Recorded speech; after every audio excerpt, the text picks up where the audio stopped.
Welcome to this beginner's guide to SPSS, where we'll walk you through the basics of one of the most powerful tools for data analysis in research, especially in the healthcare field. SPSS, or Statistical Package for the Social Sciences, is one of the most widely used software for data analysis in various fields, especially in healthcare and medical research. Whether you're working on clinical trials, epidemiological studies, or surveys, SPSS offers powerful tools to help analyze and interpret data accurately. SPSS helps researchers analyze data, perform statistical tests, and visualize results, making complex analysis easy and accessible for healthcare professionals and students. You can download a trial version of SPSS from the IBM website. Once installed, open SPSS, and you'll see this home screen. It has two main views, Data View and Variable View. Let's explore them. In Variable View, you define the variables in your study. You can specify the name, type, and labels for each variable. Data View is like a spreadsheet. Each row is a case, and each column is a variable. Let's create a new dataset by clicking File, New, and then Data.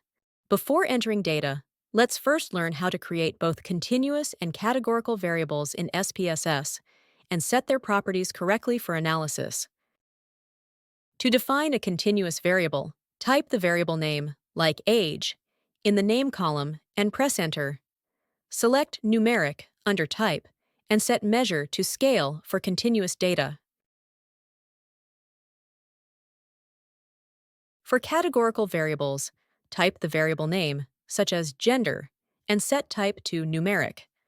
Then, change measure to nominal to represent categories like male or female.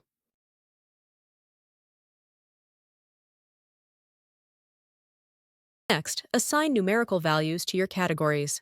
For example, enter 1 for male and 2 for female in the values column for the gender variable. You can ignore options like width, decimals, align, and missing unless they are specifically needed. For most cases, the default settings work just fine. Now, your continuous and categorical variables are defined and ready for data entry. Let's move to entering data for these variables in the Data View. To enter data for age and gender, click on the Age field and input the individual's age in whole years. Then, move to the Gender field, where you can select or type the appropriate gender option, such as male, female, or other. Ensure both fields are filled out correctly before proceeding.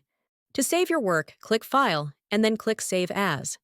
SPSS saves data in .sav format, but you can also export it to Excel or CSV. Let's recap.